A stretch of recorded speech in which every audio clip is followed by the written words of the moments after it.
Good evening, you beautiful people, and welcome back to Late Night Love, the show where the lights are low, the tea is hot, and the stories are very, very real. I'm Jazz, she's Lovey, and tonight we're diving into the messy, hilarious, and heartbreaking, and surprisingly relatable. I screwed that one up. And got it. No, I didn't. I put it in a second and surprisingly relatable corners of modern life. Whether you're listening from your car, your couch, or hiding from your coworkers in the break room, settle in, and we've got a lot to talk about.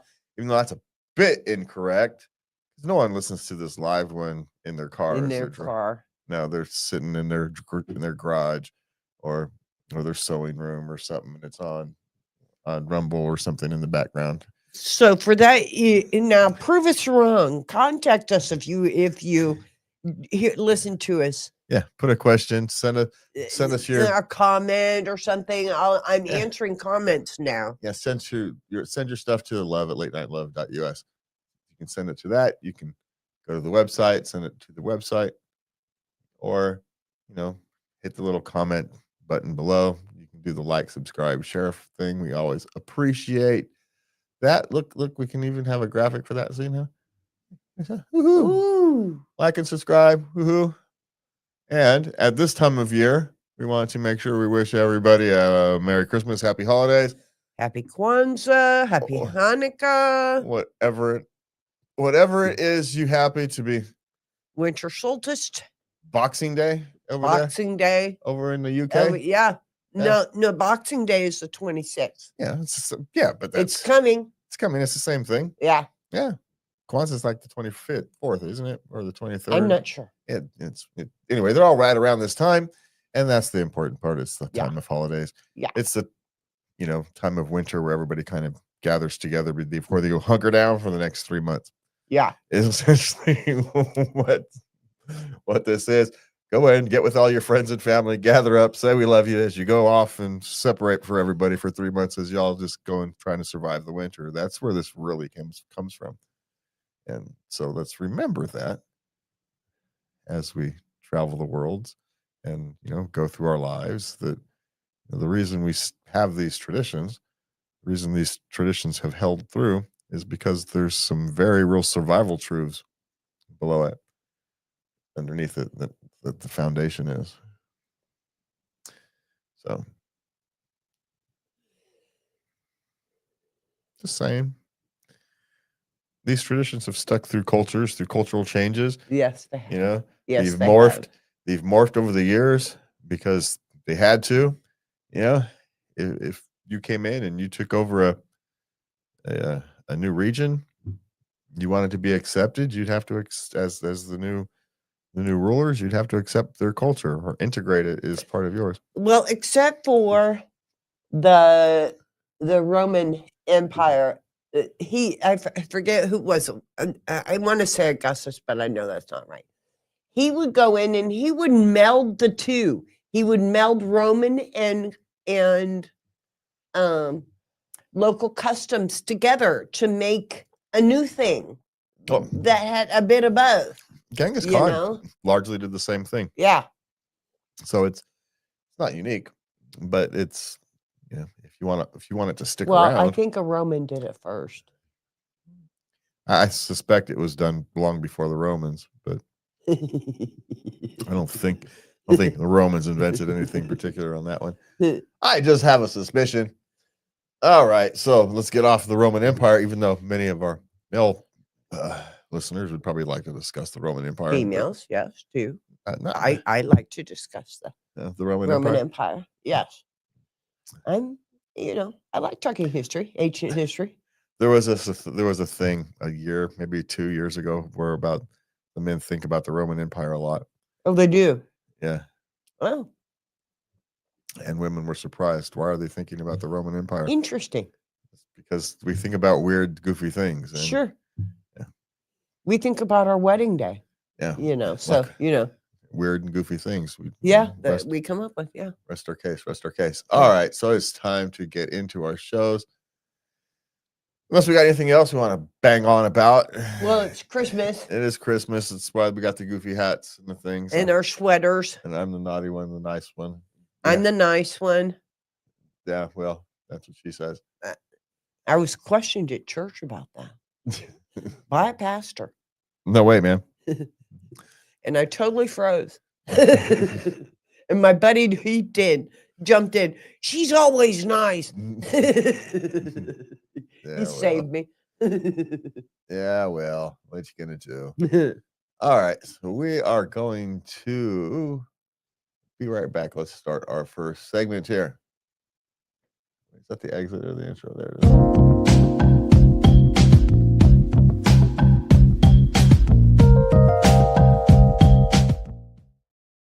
And welcome back to Late Night Love. I'm Jazz, she's Lubby, and tonight we are talking real world chaos, the kind of everyday moments that make you question humanity, your job, and sometimes your own sanity. From friends lying about their vote to coworkers ignoring your big moment. These are the days of our lives. Yes, they are. Yes, they are. Yes, they are. Yes, they are. But speaking of days of our lives, do us a favor, please hit that like, subscribe, share button there at the screen for us. We would really, really appreciate it. There's my surfing Santa. There we go.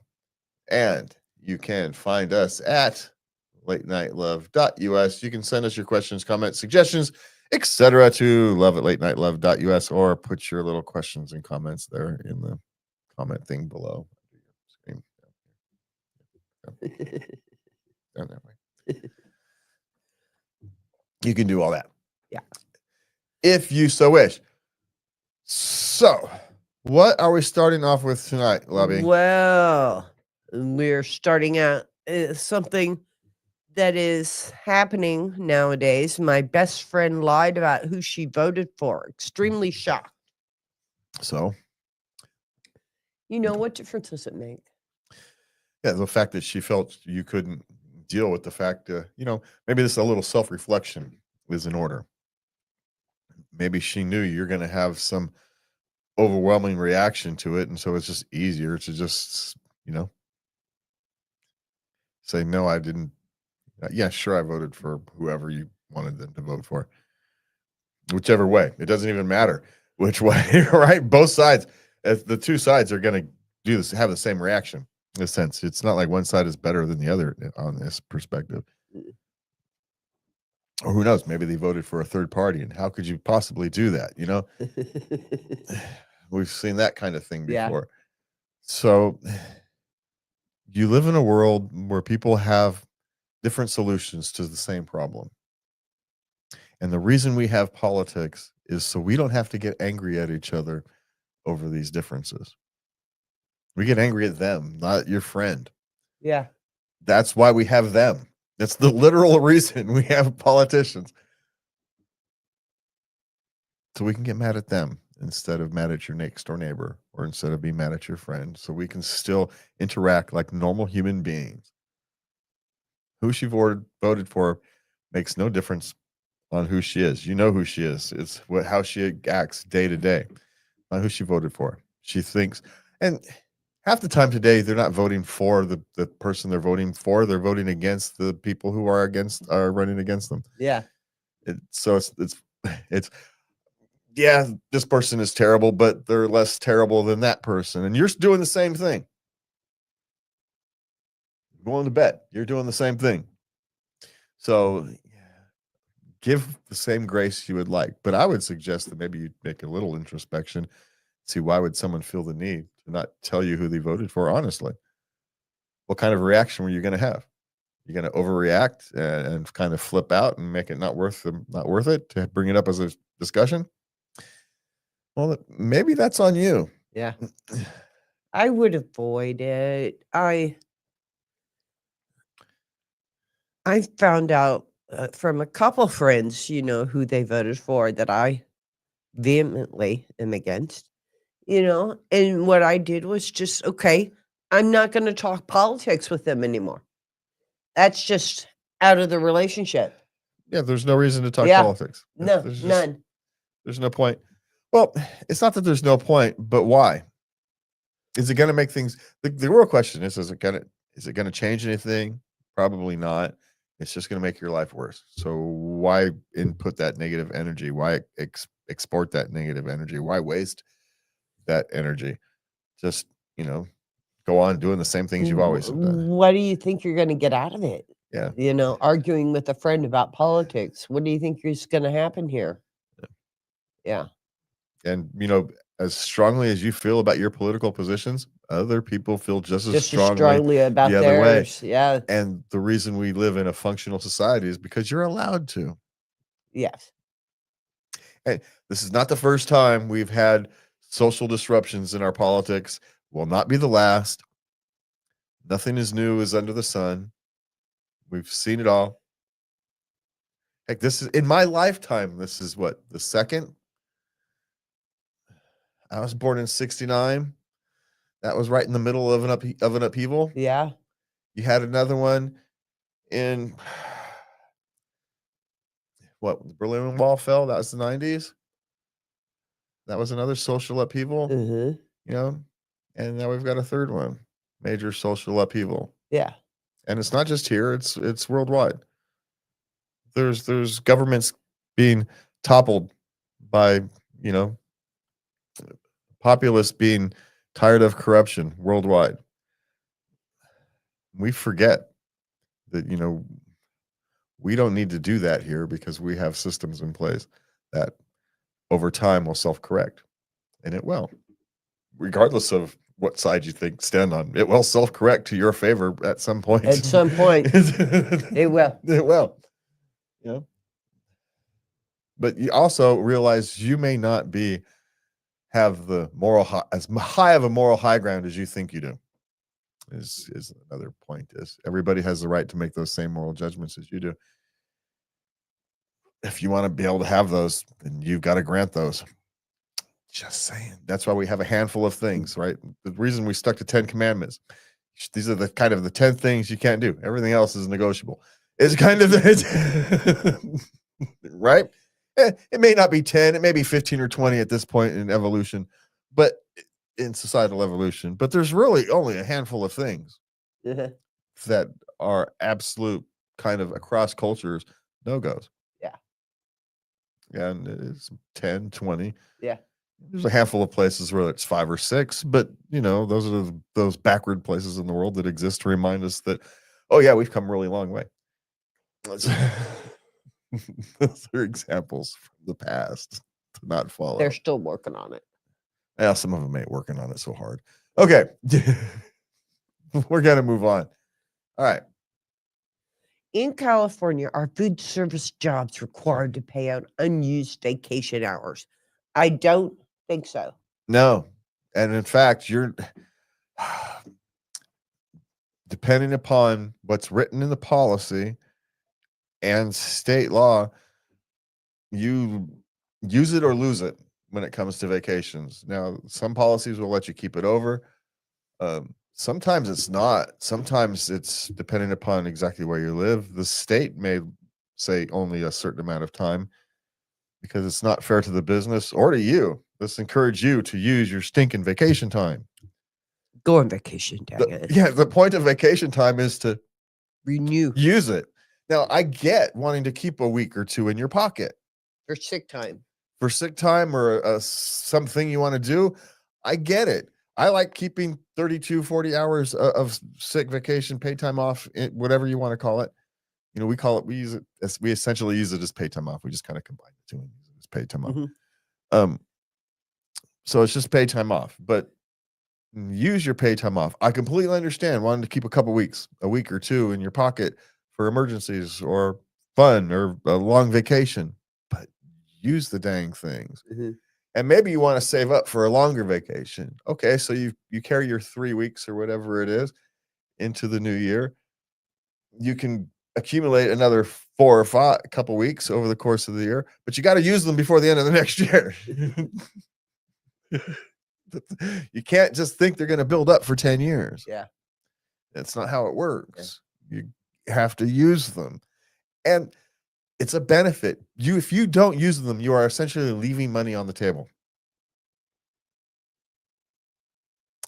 That is part of your compensation package. Use your entire compensation package. Why wouldn't you use your entire compensation package? And again, Keeping some sick days in your pocket, keeping some vacation time in your pocket, completely understandable. But once you're past that, flip and use it. That's what it's there for. For the love of God. It's like, don't eat lunch at your desk for the love of. Go to somebody else's desk and eat lunch if you have to. If it's raining and pouring rain outside, you don't want to go anywhere. Just get away from your desk. It drives me crazy. Why are you eating at your desk? I don't care that you're watching YouTube and just get out of your desk. There's another one, right? There's another cubicle that no one uses right next to you. Use that one. For the love of God. The point is to get away from your workspace. So you're not thinking about work while you're eating lunch. You're actually taking a flipping break. If all you want to do is put food in your stomach, you can eat candy bars and shovel things while you're working. That's not the point of a lunch break. The point of a lunch break is to get some rest. My boss gets mad that I only take a half an hour. She wants me to take an hour, but but what would you do? That's my point. If I lived farther, I'd still be able to still come home and still have the time home and get back to work. But I'm 3 minutes away. 3 minutes, literally. 5 on heavy traffic. Yeah, with all the construction on a couple days, it's taking me 5 minutes. You get stuck having to wait for a truck or something. It takes 5 minutes. Yeah, it's crazy. I said, this way I get to leave a half hour early. I get it. Yeah. She doesn't particularly like it. Just like I don't like people eating at their desk, she doesn't like it that I don't take an hour. Well, why don't you get mad at the people eating at their desk? Anyway, that's my job, I guess. Okay. How long is your commute average? Now, I believe the average commute is between half hour, 45 minutes. Yeah, but remember those kind of averages are manipulated based upon things like people who live in LA. You got super commuters who can distort these things. And there's very few people like me who commute 3 minutes. For someplace in here in Sacramento, California, your average commute is going to be somewhere between 15 and 25 minutes. Yeah. That's what your average commute is going to be. If you, depending upon your exact location and where you're exactly going, maybe it's a little longer because there's some spots in Sacramento that take absurdly long to get to despite not being very far. It's just but every town has those. Yeah. But generically speaking, in Sacramento, it's good 15 to 25 minutes. That's your generic commute. If you're in the Bay Area, it's going to be different. And oftentimes your commute home is going to be a vastly different commute than your commute to work because of how traffic works down there and things like that. So there is no average. My average is 4 minutes. So how's that? My last commute was 45 minutes from Roseville to South Sac. And I made the sacrifice because I wanted my daughter in a particular school in Roseville. Yeah, and people who have long commutes make the choice for a reason. Yeah. Yeah. Whether it's the school, whether it's the neighborhood, because if you can, you get someplace that's relatively convenient.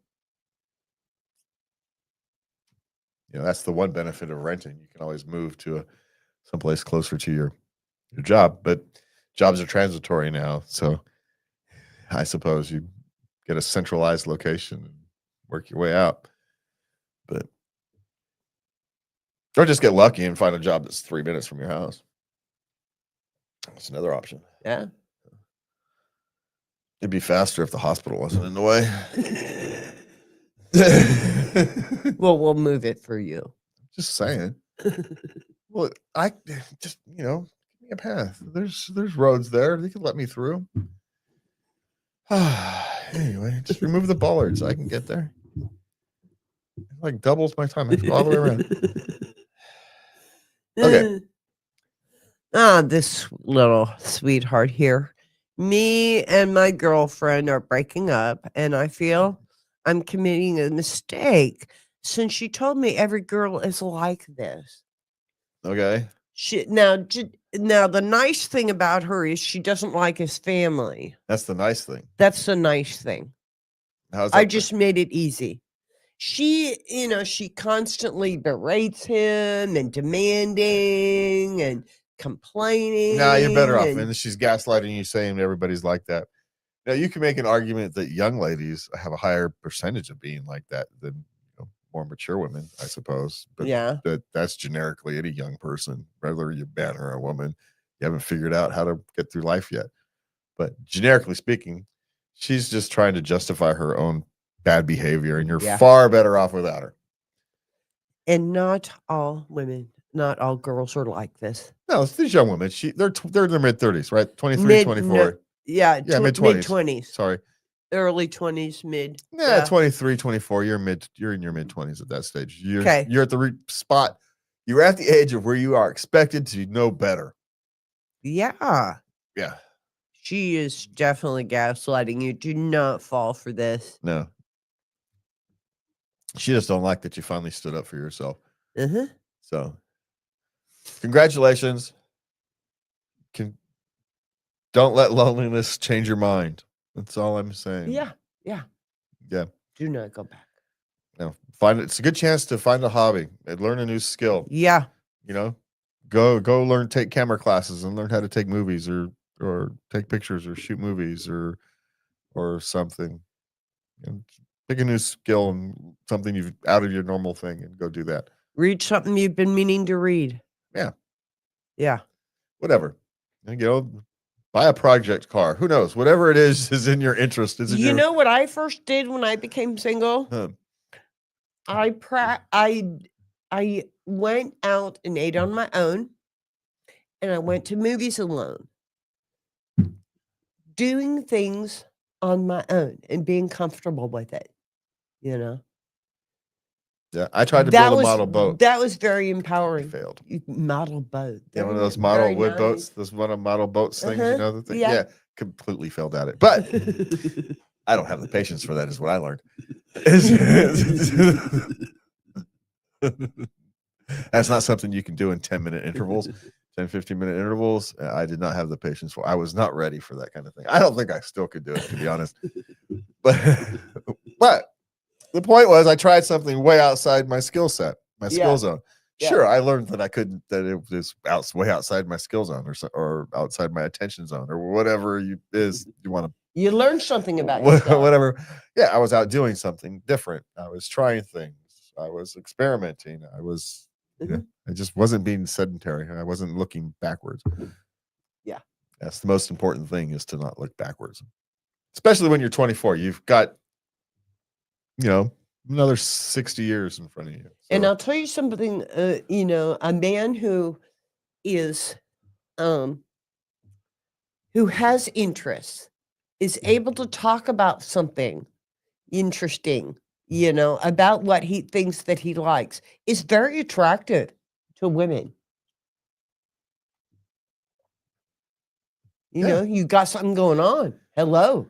This is great. You're not just sitting there watching TV or playing video games. We like this. Interesting. Building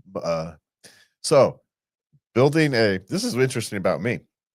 I can't build a model boat, but I can build a city and city skylines.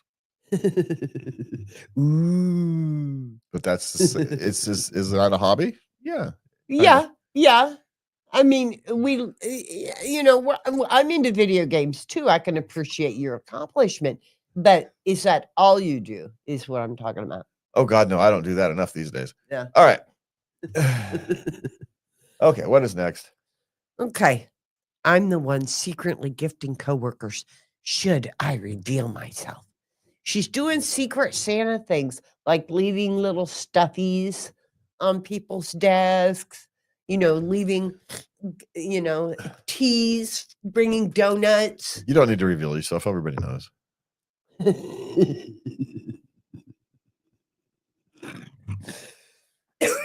Just saying.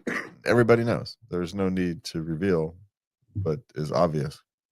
Everybody knows you're the Christmas person in the office, right? There's no hiding that. Hey, where are all these gifts coming from?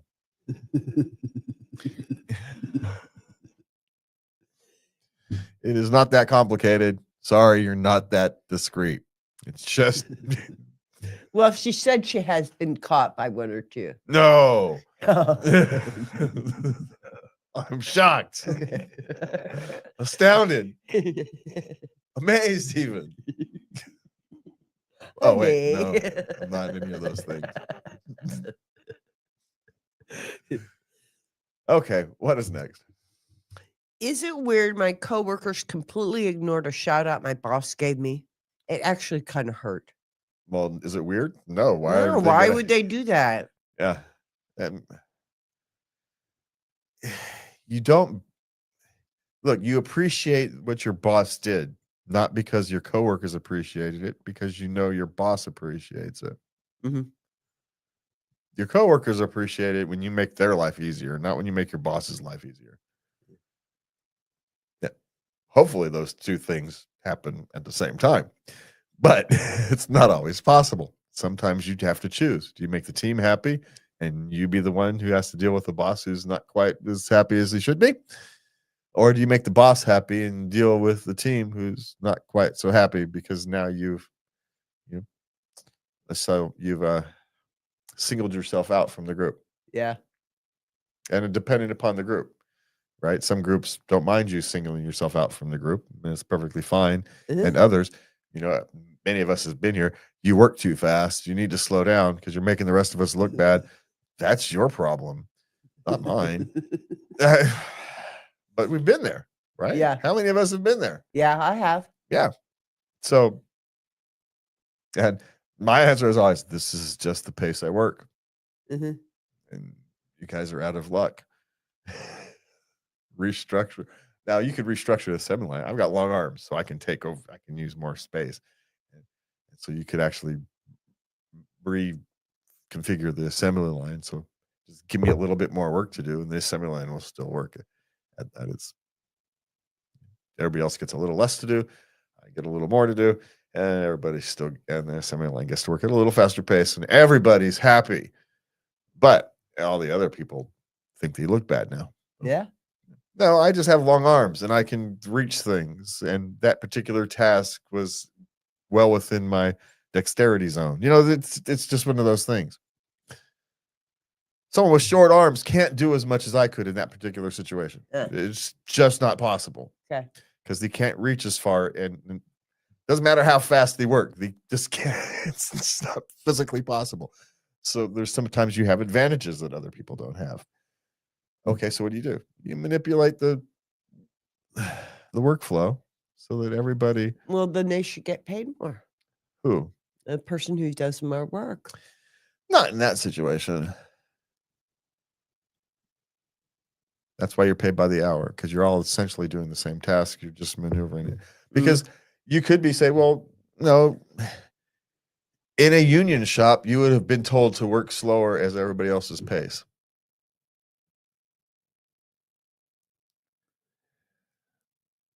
I would have just had to figure out how to work slower without disrupting this. Because if you work too fast, you actually create a backlog. And you work too slow, you create a backlog. Everything has to be timed right. So anyway, I think we've gone way off the Okay, yeah. Yeah. But don't expect pats on the back from your teammates for making your boss's life better. You want pats on the back from your teammate, make their lives better. Should it be that way? Yeah. I don't know what should it. I don't answer whether it should be or not. I'm answering the way it is. Okay, what is next? Okay, this is the last one in the life questions. Research trip coming up. I have to share a bed with a female coworker, and she's upset. Yeah, I wonder why. I'm a gentleman. So, why are you guys having to share a bed? Because the company's being cheap. Tell the company to fly a kite. They're gonna have to Get another room. Or at least a room with two beds. Hotels have rooms with two beds. Coworkers have to share rooms together. But share a bed? Yeah, that's going too far. Yeah. I mean, unless there's like a room shortage which has happened, especially in places where major construction's going on and there's not enough hotel rooms in the area. And of course, sometimes they'll swap who sleeps on the floor and who sleeps on the bed. And if you're a man, and you get in this situation, sleep on the floor. Do not, under any circumstances, sleep in the same bed as that woman. Just do not. Personally, I would get another room and submit a receipt. Yeah. But she has every right to be upset. She should not be expected to sleep in the same bed as a coworker. No. Thank you. Regardless of whether I was man, woman, something in between. I was appalled they had suggested it. No, well, this is one of these things. Historically, it's not all that unusual in male-dominated industries for men to have to share hotel rooms, beds, and whatnot. Just kind of, it is what it is, especially for the low-rung workers, the traveling workers, the guys who go from place to place. There's not enough rooms. It happens more often than you would imagine. But this is not those days. We have these things called sexual harassment issues and laws. Are they asking for a sexual harassment case? They're just asking for it, right? Of some form. They're just asking for trouble. Yeah. It's cheaper to pay for another hotel room, for the love of God. Even if you got to go across town and send them an Uber, it's cheaper to just someone isn't thinking this through, right? Someone needs to go to the legal department, knock on their door and say, does this make sense? Someone's going to go, no, it doesn't. So she has every right to be upset, and you have every right to not want to take that risk. Because you don't know, maybe she's crazy and will misinterpret, you going to pee at the middle of the night as some kind of thing. You don't know. Yeah. And from her perspective, it may be entirely legitimate, right? What if you make a dressing faux pas or something? Yeah, you've got to pee really bad. You go to shut the door, but it's the middle of the night. You're not really looking. The light's not really on. You go to shut the door. It doesn't really close, but you've got to go. And so the door, because the floor is not quite thing, swings whack open. And so now you're peeing there with all God and Lord Almighty's hanging out. And and she stumbles in because of the noise. And now you got a lawsuit. Yeah, because you did it on purpose, Yeah. And because she's dealt with past traumas. It's just stay away. Stay away from that. Refuse to go if you have to, for the love of God. Just do not get in that situation. Okay, that is life. It is messy, it's confusing, and occasionally it requires you to share a bed with a coworker on a research. Oh, was it a research trip? Yeah. No, it's still the same thing. But research trips, people who go like hiking and stuff, and you have to go into really remote places. Sometimes you have to do things that are uncomfortable. Just people think about the people who go to Antarctica. You are essentially living in oversized, motorhomes with members of, opposite sexes from around the world, different cultures. Yeah. There's issues prop up. Yeah. From time to time, but in those circumstances, there's no other options. Yeah. So again, depending upon circumstances, it can happen, and you can just have to deal with it. And then you get sleeping bags, and you sleep in sleeping bags instead of blankets. If saying, I don't know what kind of research trip it is. Yeah. Are you going to Paris? Well, she said it was a hotel. He said it was a hotel room. Yeah, but not all hotel rooms are created equal. You can have a hotel room in Tibet, I'm just saying. All right. So that's it for us today. Let's take a breath, shake it off, have a good night, and please remember to love everybody. Good night.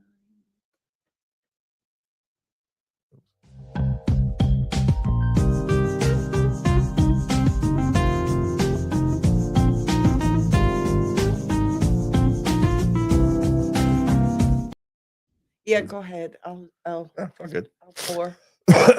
I'll just wait.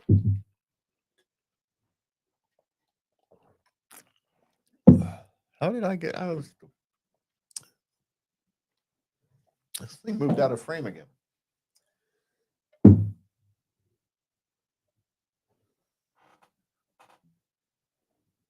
It was my wave. I'm that powerful. Ugh.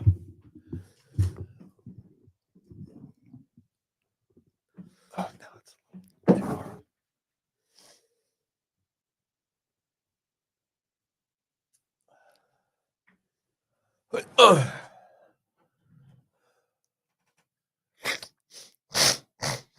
Oh, that's attractive.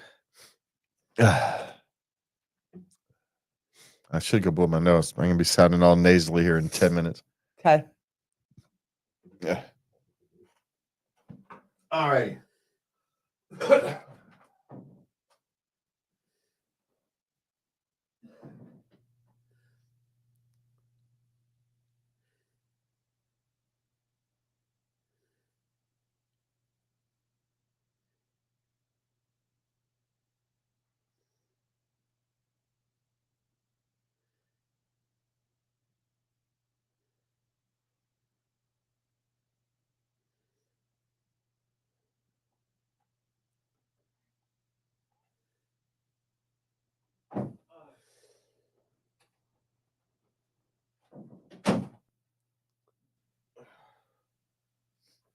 Waka waka.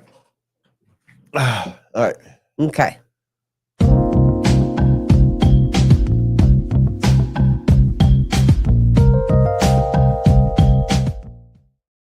And welcome back to Late Night Love. I'm Jess. She's Lovey. And let's talk love, the part of life you can lift up or break you down. Oh, I said that wrong. Part of life that can lift you up or break you down. There we go. That makes it more sense. And make you cry because your husband dressed your 18-year-old like a toddler as a joke.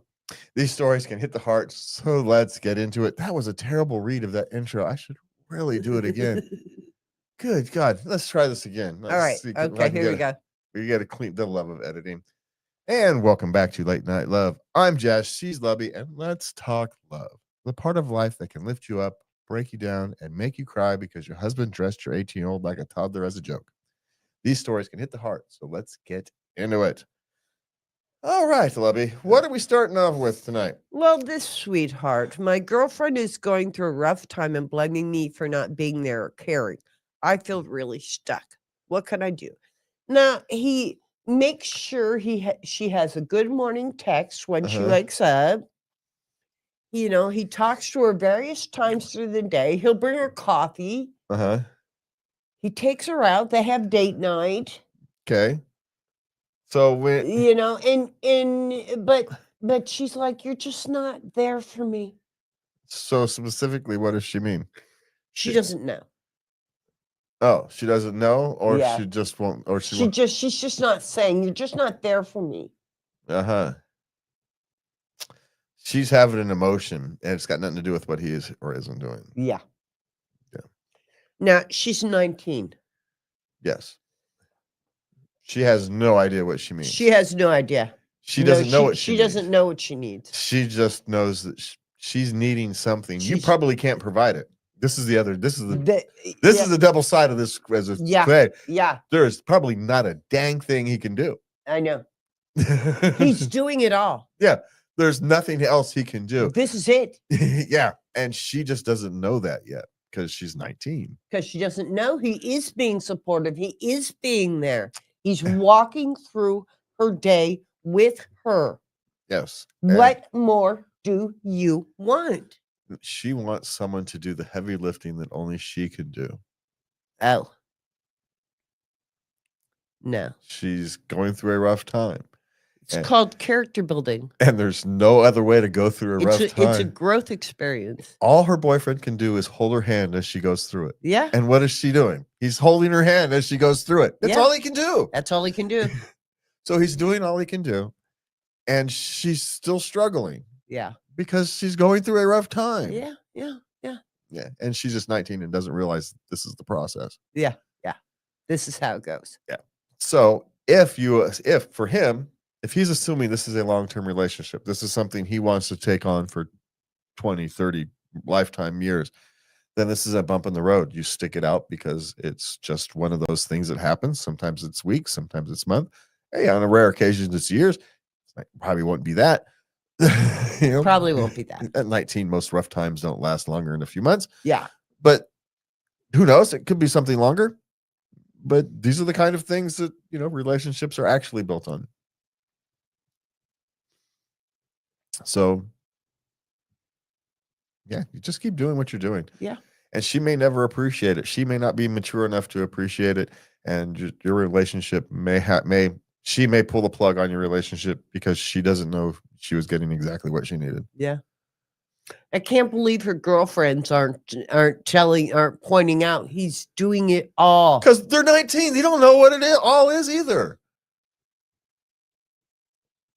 They don't know yet. This is one of those things where mothers or older sisters or aunts or something tell her this is what, right? Your friends don't know. They're stupid. It's like the blind leading the blind. Why would you ask 19-year-olds? No, you got to ask someone who's been through this kind of thing before, who's been through rough times in the middle of relationships before. Say, no, that's the only thing he can do to actually support you. What you're asking for is he can't give you. Mm-hmm. He can't give you the strength to get through it. You have that. He can hold your hand to give you comfort and support through it, but you've already got the strength to get through it. You just have to do it. Yeah. So, but you can do exactly what you're doing. Just keep doing what you're doing, sweetheart. Yeah. And when she complains about it, and I know you feel that way. I understand you feel that way. You can't fix this for her. You do it. And so resist the urge. Yeah. Those good morning texts. Oh man. Yeah, if she can come with you with something exactly that she needs from you. Those are lifelines. Yeah, she just doesn't know. She doesn't know it yet. She doesn't know what she needs yet. Yeah. I mean, you could run a test. I'm not going to suggest this. I do not believe in tests in relationship. What? I can't believe that came out of your mouth. Don't send a morning text one day. See what her response is. Do not suggest it. This is not how men operate. But in the world of TikTok, that would be a TikTok test, is don't send your morning text and see how the person responds. Maybe she'll understand that how much those mean to her. It's not my suggestion. You don't play games in your relationships. It's a bad idea. But it wouldn't be uncommon. It happens far more than it should. I'm against it. I'm against it too. But our job here is to provide options, even bad ones. It's an admittedly bad one. I'm not denying it. I'm just saying it is an option. Mm-hmm. Don't do it, but it's an option. Okay. My husband dressed our 18-year-old like when he was a toddler. They were joking. And they were. He put on his jacket on each arm, zipped him up. Here you go, little guy. So, put on his hat. And your 18-year-old son was all in with it. Oh, yeah. Dad, I can't do this by myself. And all of a sudden, she regressed 15 years. He was 3 years old, and she burst into tears because that is gone. Oh, she had an empty nest type things going on. She got smacked that her young boy is no longer he's a young man now. Yeah, he's no longer a young boy, and she got dead smacked with reality she's been ignoring. Clearly. She's been ignoring that. She had that strong of a reaction to a couple of guys goofing around with old baby clothes. Thinking she's got some unresolved issues. She's gonna have to spend some time contemplating. She did not prepare for this moment in any shape, manner, or form. No, she did not. Oh. So A, don't put your emotional reaction onto your husband and your son. Well, she didn't. She didn't. She claimed she owned it. Okay, because Yeah. it's not let them you don't want to ruin their fun because No. you have an No. uncontrolled reaction to something that as men they're gonna go, what the heck? That's mom. You probably in fact, you probably know you I would guess she probably has emotional reactions to lots of things.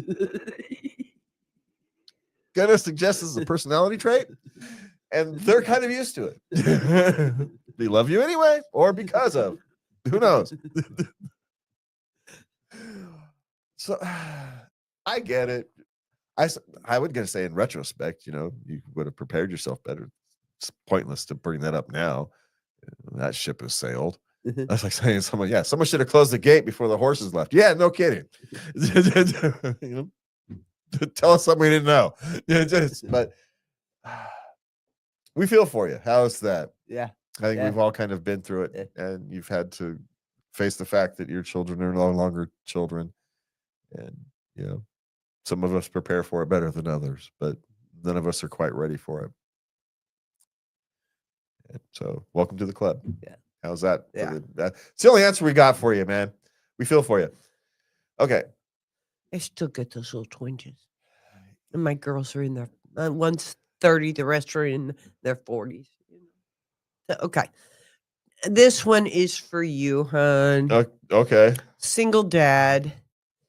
12-year-old daughter wants to shave pubic area.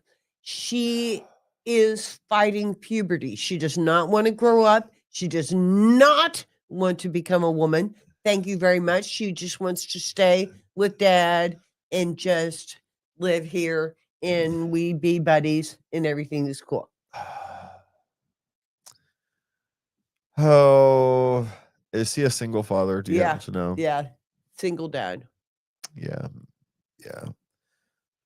Okay, this is one of these things. There's one or two things you can do, and you're going to have to choose which strategy you're going to take. A, you either take a hands-off approach and you let her deal with this however she needs to deal with it. If she wants to shave, she can shave because it's, frankly, at that point, she is counterproductive to her. she is fighting puberty so much, she's engaging in it, but that's you do realize that's what adult women do, right? Yeah. That's just so. And the other thing is, you're gonna have to actually sit down and have this discussion that you have probably had in the way men have it. You've kind of probably talked around it,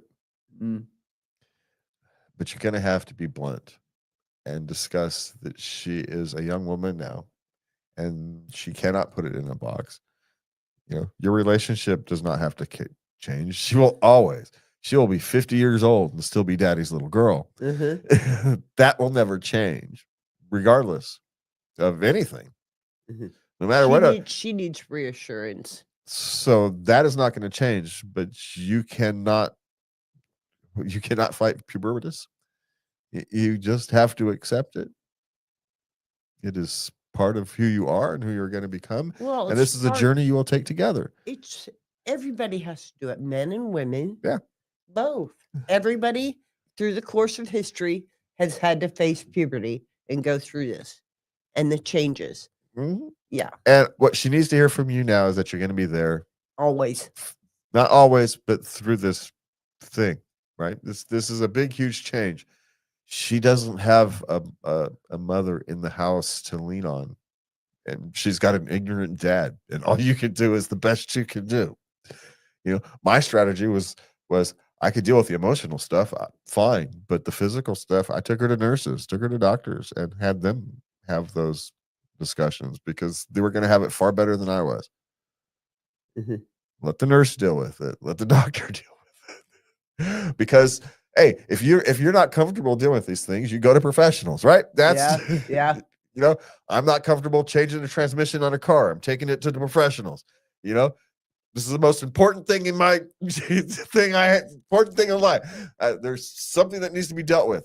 Taking it to a professional because I am not competent. I can have the discussion with boys, but not these things that I don't understand. So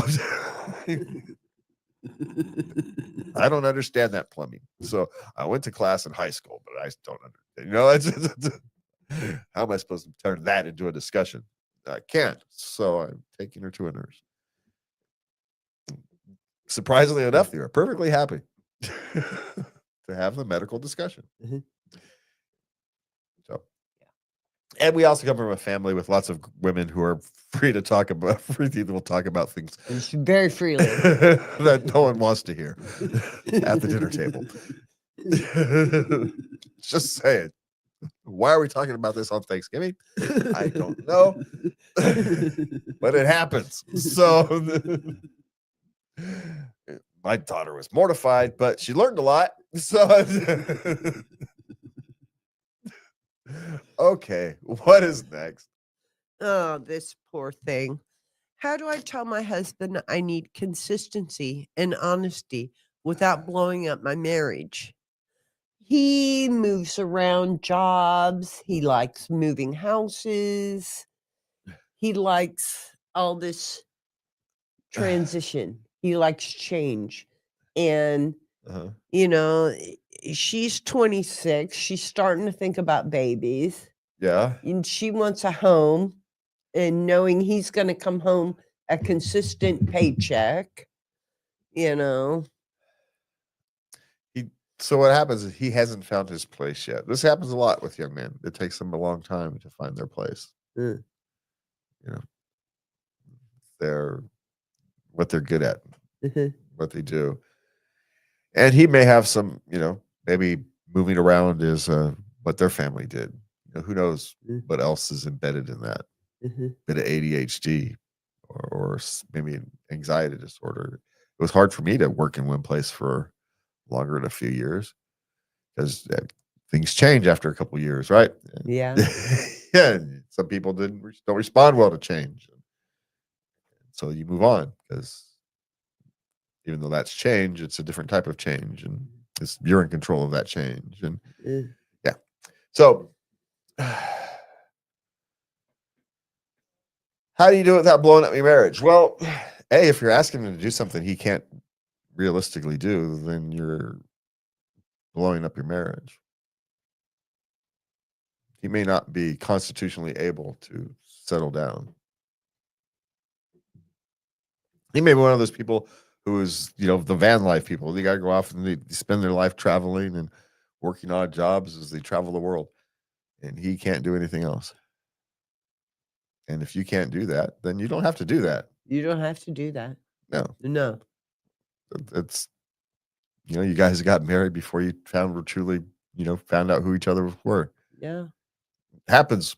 It's not a fault. It just is. It's nobody's fault. No, doesn't even mean you don't love each other. It just means, Yeah. It just means you're incompatible. yeah. And sometimes that happens. Yeah. But I would find out first, maybe there's a reason he feels the need to be a vagabond, to bounce jobs, Yeah.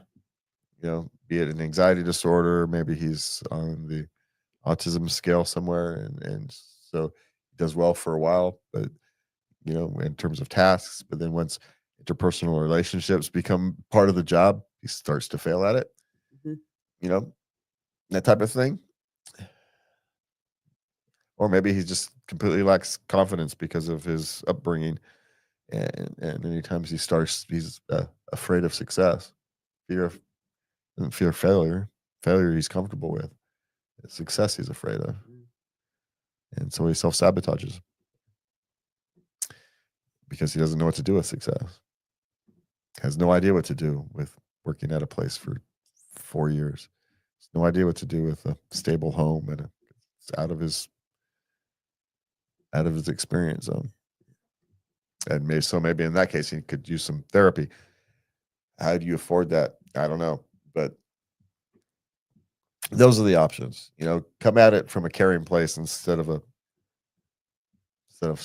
place of don't attack. Yeah. Okay. Okay. Finding it impossible to wake up to my baby crying. 9 months. She doesn't understand because when the baby was first born, she was very sensitive Uh-huh. to the crying Okay. and attended faithfully. Yeah. But now the baby's 9 months old and, she gets this wah wah cry, it's just doesn't sound.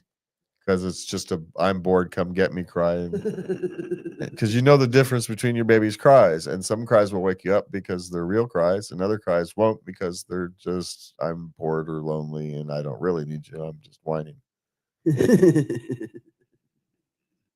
That's what has happened. Yeah. You have learned the cries, and you know which ones to respond to and which ones don't. Yeah. It's not that big of a deal. Yeah. Yeah. You're okay. Yeah, it's all good. Yeah. That just means you know what your baby's sounds are. Yeah. It's all that means. Congratulations. Very good. Yeah. There you go. Okay. Leaving my children with family while on vacation, feeling like a bad mom. Oh, isn't that a universal feeling? Where does that come from, I wonder? Is it instinctive? It's abandoning. Is it You're instinctive? abandoning your children. Yeah, but is it instinctive? It is for me. Because men don't have that, but I think men we're sent off to go hunt and stuff. Yeah. Back in so I think maybe we had experience, and women were, because of that, women were tasked with being this protector and provider. They're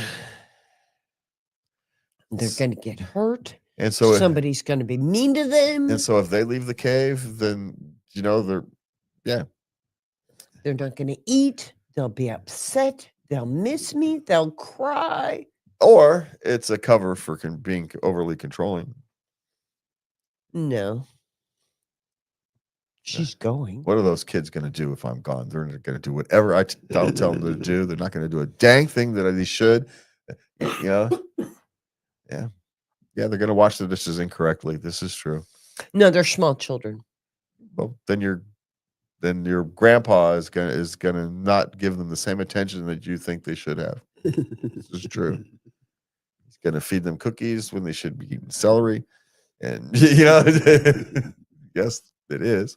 They're gonna have cereal right before bed. Yes, they will. They're gonna have too many milkshakes. Yes, they will. That's the best thing about coming to stay at grandma's house. They're gonna make you a milkshake. Ooh. You never got milkshakes anywhere else at home. So yeah. Yes, they're gonna be pampered. They're gonna be spoiled when you get home. Yeah. Sorry, but they're gonna have a good time. Yeah, they're gonna have more vacation than you are unless you turn hun. Unless you turn that crap off. They're not worried about you. Yeah. Oh, sure, they'll feel lonely from a kind occasion. They'll miss I miss mom. I miss mom. Yeah, they'll miss mom, and then they'll get a cookie and they'll be fine. They'll be fine. Yeah. So, sorry to break it to you. So I just want to make sure it is a universal feeling especially for women, that they feel this guilt when they go on vacation, and men don't really feel that as much. They just don't. Mhm. I think it's instinctive. I think it has something to do with back in the caveman hunting days. I just suspect we've been carrying that around that long. Yeah. They'll be fine. They'll be all right. Or they won't, because I'll be dead. So what do I care? And that's the other side of that. Just because you go off to go hunting or gathering doesn't mean you're coming back. Mhm. Yeah. Men have had to face that reality too. So, yeah. Hey man, no, one said anybody's lives was a picnic in history. Yeah. We are so spoiled in the modern world. We have no idea. We just have no clue. We are so ignorant of how lucky we are to live now.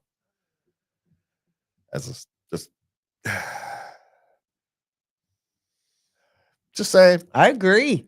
We're washing clothes by hand and putting them out on the line. Having clothes instead of the skin from your last night's dinner. Yeah.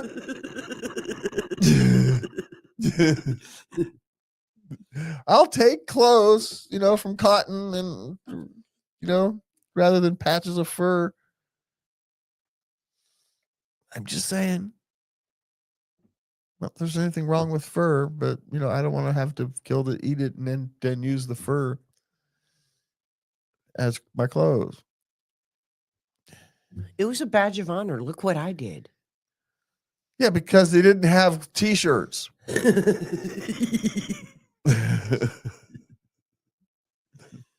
Okay, what is next? Oh, this is just peachy. Parents of teens, what's the ruling on various piercings? 18. No, this girl is 15. Uh-huh. No, Missy, you gotta wait. 18. Same thing with just like a tattoo. Well, ears wouldn't bother me. I'd probably give in to one of the small little doomagahickeys on their nose. Not a ring thing, but the small ones on the side. If you want to poke yourself in the nose like that, hey man, if you're brave enough to go through that shit, knock yourself out. Something up my nose. Ew. No, those little ones they do on the side right there. Yeah. Not the septum ring thing. Yeah, those are cute, but I would never do it. I wouldn't do it either, but but yeah, I wouldn't allow more than 2. You get the Earrings. ears, or maybe you get one on the nose and one in your eyebrow, or one on the nose and one ear. You get 2. You get 2 whole extra holes in your head. But she was going for genitals and belly button. Okay, so what is your 15-year-old rebelling against? Yeah. And why is that thing camera kicking to you? It's just the camera is focused on It's my shirt. The camera's loving you. Because I'm the nice one. Yeah, apparently. Yeah. Okay. That was our last question. Oh, are we done? Yeah. Oh, so okay, sweet. Then we're done. Love can be a battlefield, a classroom, and sometimes a guilt trip, all rolled into one. All right, so let's talk about the relationships that shape us all for better or worse. Have a good night, and please remember, that was a terrible read of the end, to love everybody. Good night.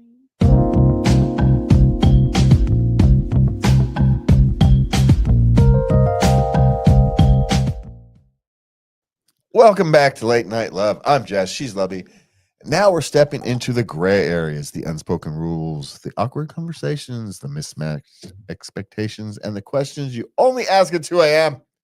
This is relationships. Yeah. Okay, these are the ones that get me in trouble. All right. And today has been weird for me, so let's see what happens. Oh, this is gonna be good. Okay. Why does my husband do everything slightly different from what I specifically asked for? I mean, someone does something differently than the way you would have done it. But she asked him, I would like this.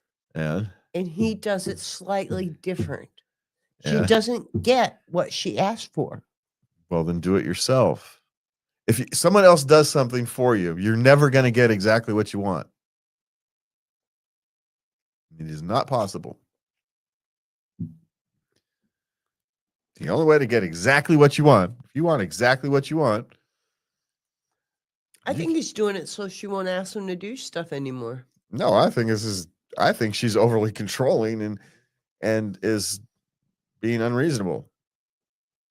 Without more information, how do we actually know? How exact? What, does he put the glasses the wrong way up when he puts the dishes away? Kind of things, and why he puts the glasses the wrong way up? Because that's the way he was taught from his mother, and you're never going to untrain that from him. Sorry, it's got nothing to do with you. The fact that you want it the other way. If you want it the other way, put it the other way. Don't make the mountain out of molehills, man. Glasses being put away slightly wrong, or the spices not being ordered properly, in alphabetical order according by package size. God, that makes me crazy. If you want it done that detailed, absolutely, you do it. Yeah. Don't expect someone else to dive that deep into your things. And you're not going to untrain somebody's habit that he was trained at since he was 3. So is he going to do it? Be happy he did the dishes. The dishes are clean. Don't worry about all the And he small stacks things. the dishwasher wrong. Too bad. So sad. You ever thought maybe he thinks you stacked the dishwasher wrong, but you know what he's not doing? Complaining about it. He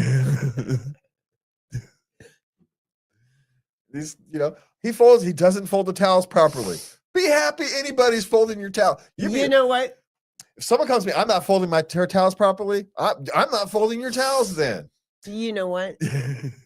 I had to come to the conclusion that, people are not like your children. You can make your children do things a certain way, but grown-ups are not children you can order around.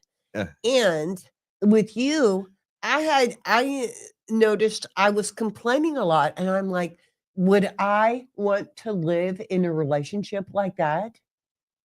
Would I want him to be complaining every time I did something? So and then I realized I was irritable. I was going through menopause, so with some distance, I can see there was a reason I was going through that though, but I was just happy I found a solution, because I don't want to be like that. Who wants to be around somebody like that? Yeah, well, we came to this conclusion a long time ago. If you care that much about something, then do it yourself. Do it your dang self. Yeah. Can't expect someone else to fold towels the way you want.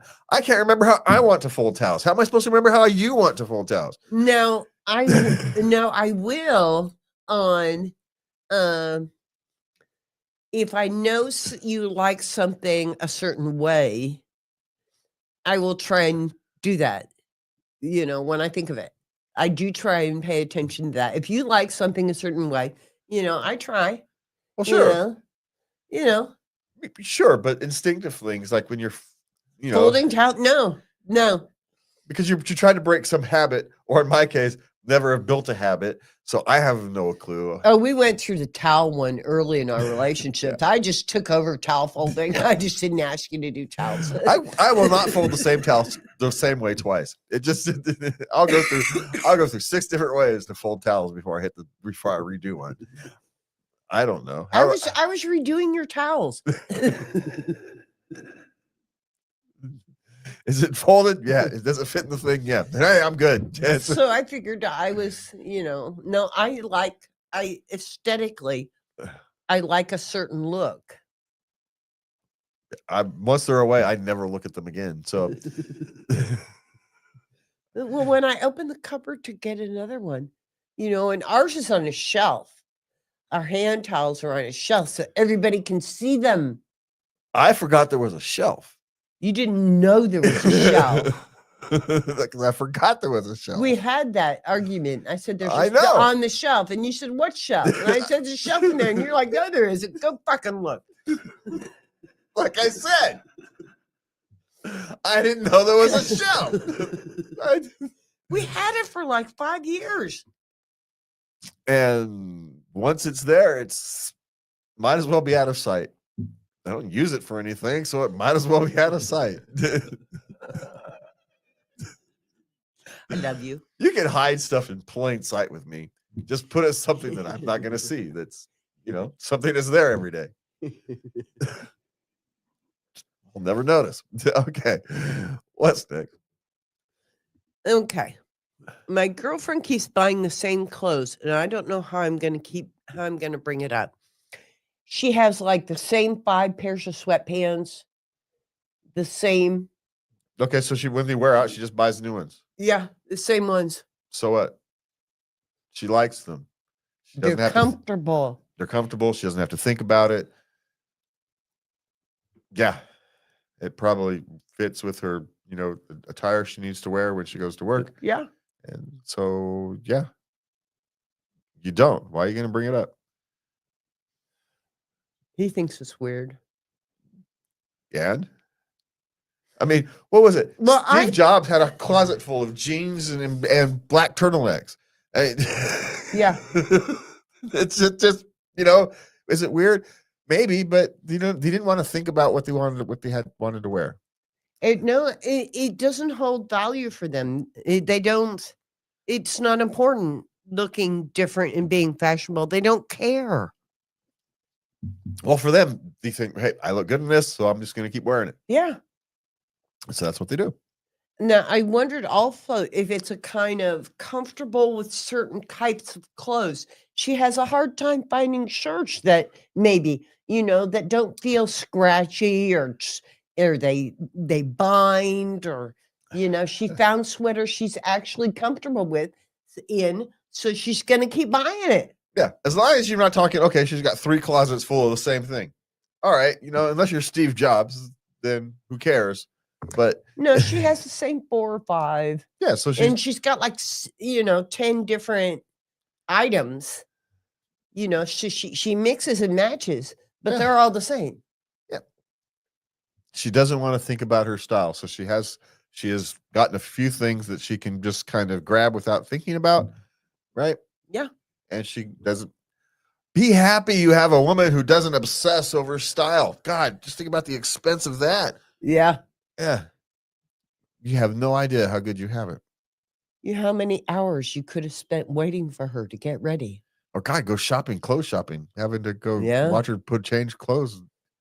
Oh, and give your opinion on every outfit. Oh, man. Yeah. Don't look a gift horse in the mouth. That's my suggestion. What the hell's wrong with you? Shut the hell up. That's my suggestion.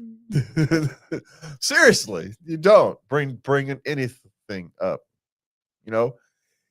Now, if you want her to have something nice, so you could take her out on a nice dinner or something, and she doesn't have anything nice, here's what you do. If you could have something, you ask her, if you could have something nice, have her pick something out, and then you buy it for her 2 months later. Yeah. Don't buy it to her that same week. You buy it for her 2 months later. You can order it now. Just give it to her 2 months later. Yeah. Separate it for a bit. And maybe if she likes that one, buy her the same style in a different color. The same clothes, but different color. And then you can add a thing or two to her wardrobe that way. But work within her nature. My sister did that with me. I was wearing all black, and she started for my birthday. She'd send me a flower shirt. Yeah, and you don't be She's just like, try a little color, and something like this. Find something that she likes, and then add the color that way. Yeah. And so, she likes this dress. Like lots of women like little sundresses, so you get her a little sundress that she likes, that she's going to like at least the style of.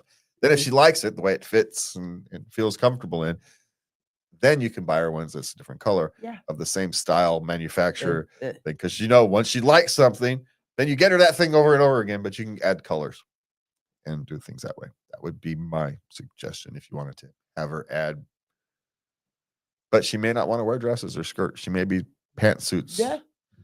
And she's never going to want to wear one because she's never going to want to wear one. Yeah. So sorry. Not gonna happen. Yeah. But okay. Oh, this one. After 4.5 years together, my boyfriend, another in their mid-20s, told me I need to earn an engagement ring. I'm seeking outside perspectives. What are reasonable next steps for me? He actually said to her, "What do you do for me?" Yeah. When she said, "Hey, don't you think, we're engaged? Can I have a ring?" Well, see, there is a. Oh, wait, they are engaged? Yeah. And so now they want a ring. So something seems off about all of this. I know. There's there seems to be something we're missing from this discussion. It seems to me that we've got one side of a story, and my suggestion, I'm suspecting, is neither side is going. If both sides of the story were told, the whole story was told, neither one of them is going to come out looking good.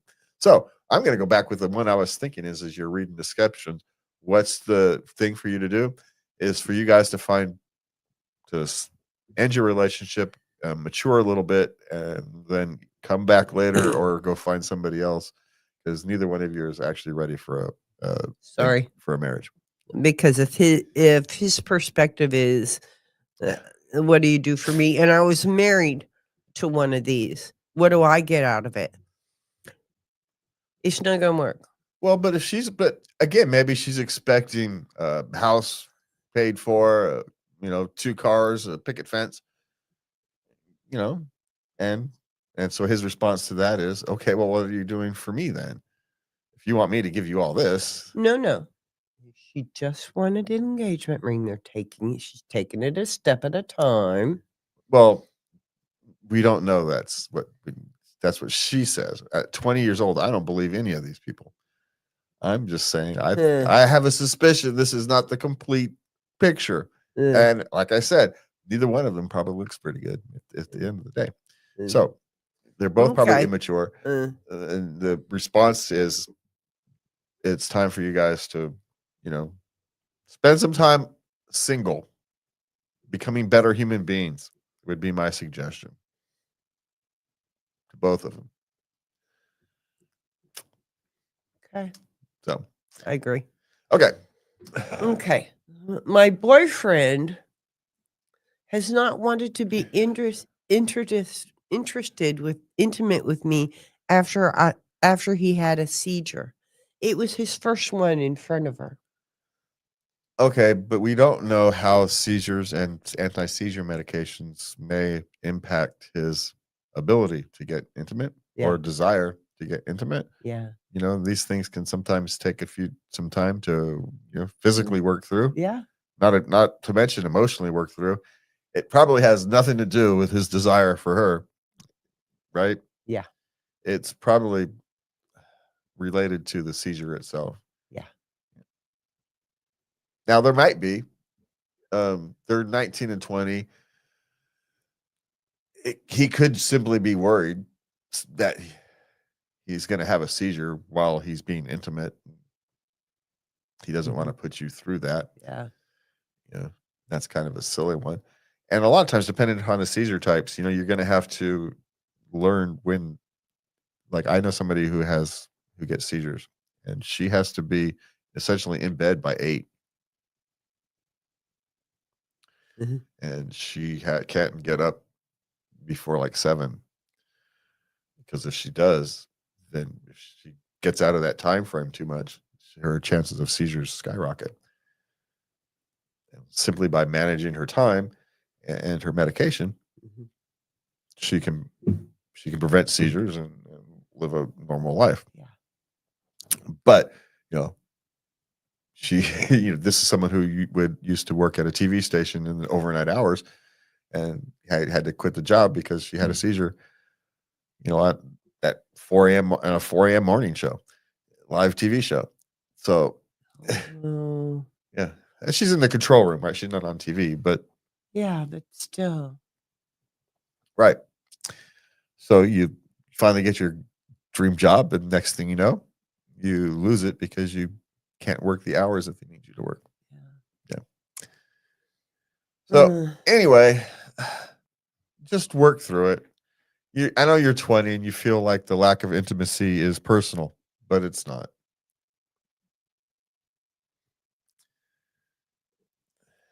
It's just not. Everything's at 20, everything feels so, big. yeah, and immediate. And Mhm. at 30, this would be a shrug of the shoulders. Yeah. I'm just saying. Sorry. Yeah.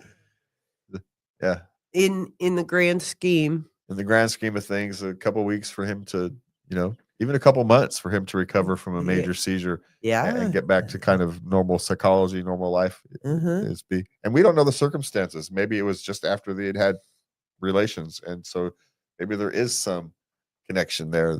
He's trying to work his way through it. So, or maybe it was just, correlation is not causation. It happened a few hours after intimacy. It doesn't mean it was the intimacy had anything to do with it. Yeah. Yeah. Yeah. So, but all that kind of stuff has to be worked for. This is one of those things, time and patience and empathy will rule the day, and before you know it, he's 20 years old. His Yeah, his drive will return naturally. it will. Trust me. Yes, it will. So, okay. Okay, we got a couple intimacy questions. Okay. How to ask my friend for sex. Okay, she asked him once before and he turned her down. Now he's rethought himself. Okay, here's the thing. There is no non-awkward way to have this conversation. Sorry. You remember how awkward the conversation was when she brought it up to you? Uh-huh. Guess what? You have just doubled that.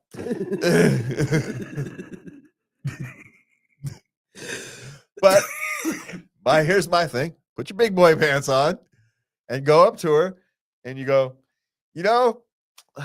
however long ago this was, 2 months ago or 3 months ago when you brought up, I've been thinking about it since then. And if you're still interested, I would still be.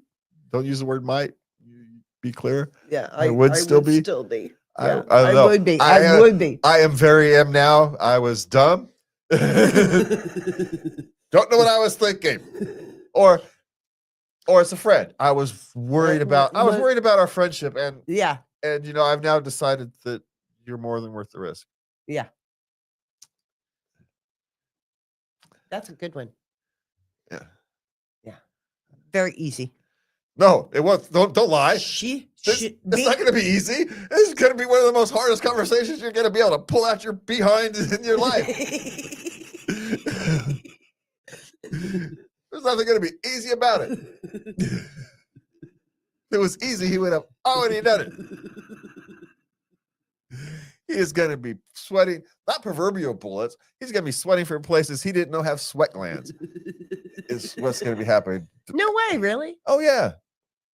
If this was an easy conversation for him, he wouldn't be asking. But she's a friend. He can talk to her about anything. No, he can't, because he's asking on Reddit whether how to do this. Just open up about your feelings like you talked about. Okay, these are men we're talking about. Feelings. Yeah,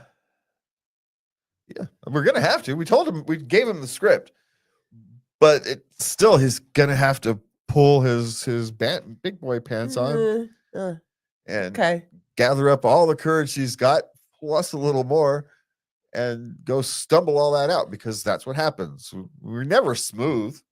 We will practice that thing in our head or in the mirror for hours and be perfectly smooth. Yes, that's how we want to do it. And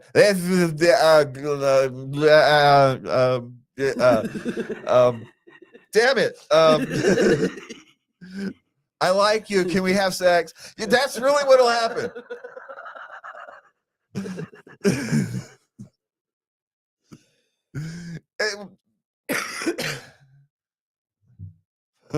We just be stupid. It's inevitable. So, but you still got to go try. Mm-hmm. Yeah. Put your best James Bond on and go over there and screw it up. It's all right. She'll love you for it. So they somehow think that's attractive when you stumble over your words and stuff. We think you're cute. I don't know. It somehow works for us. So we hate it, but it somehow. Well, you're having a feeling. We are trained to respond to feelings. Personally, I think that when you guys say, "Oh, you guys are funny," that's what you mean. Shit makes you laugh. No, you're cute. We find it adorable, and we're going to respond to you with kindness and love. Because we want to help you with your feelings. We want to make you feel better. Problem is, that's the only feeling we'll ever get. Then you guys complain, how come you don't have any feelings? We give you feelings all the time. It's the same one. Yeah. That's the feeling we have. What do you want from me? Okay. What's next? Okay. Is it normal to enjoy hearing sex noises from neighbors? I don't know if normal's relevant here. Because her husband gets amorous and it, works out well for her. Then why are you complaining? So she hears him starting. She's like, yes. Is it normal to? I don't think normal matters as long as it doesn't bother you. Hey, Yeah. man, you're all good. Yeah. Well, it's, it's like watching people at the beach. They're having a good time. Hey, everybody at the stadium yells in. Even if you don't like football, you kind of get caught in the mood. Yeah, exactly. Yay! Score one for the team. Yay, team. What teams are playing? I don't know. Right, we don't know. Those are red. Those are in green. I think we're yelling for the red ones. I'm not positive. What sport are we playing? Home run. Oh, wait. That's the wrong sport. Yeah. Anyway, it doesn't matter. The question is normal. Who cares if it's normal or not? Who knows? Does anybody do a survey of apartment complexes? Do you enjoy hearing your neighbors have sex? I suspect most people don't enjoy it because it happens when you're trying to sleep. Would be my guess. But apparently the timing is good for you guys. So yeah. Enjoy life where you can take it. That's my suggestion. Yeah. If the birds get you humming, hey man, then the birds get you humming. There you go. Okay. Okay, last question. Okay, this little thing. He's 19. He goes, am I lasting too long in bed? He's going 3 or 4 hours.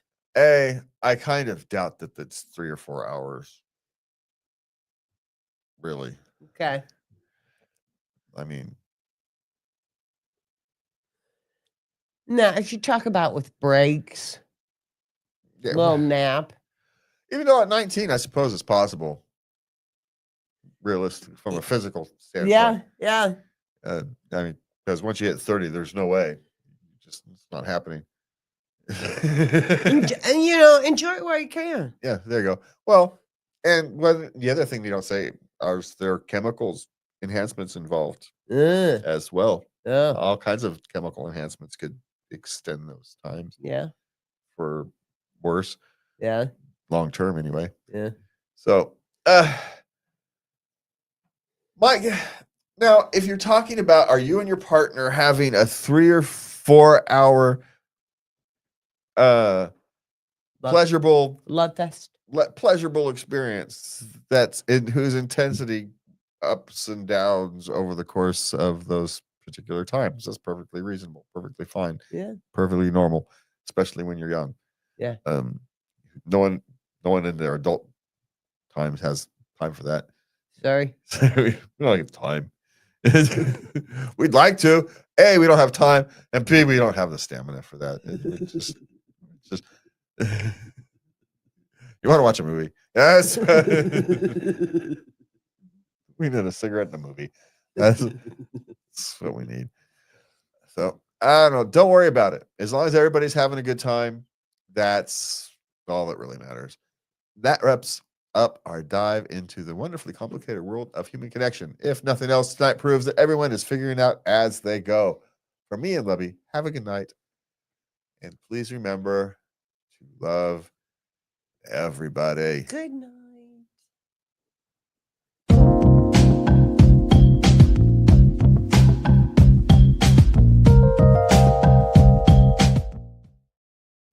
From me and Lubby, thank you for spending your night with us here on Late Night Love. If you heard something that made you think, laugh, or feel a little less alone, that's what this show is all about. Take care of yourselves, take care of each other, and until next time, have a good night, a Merry Christmas, and please remember to love everybody. Merry Christmas.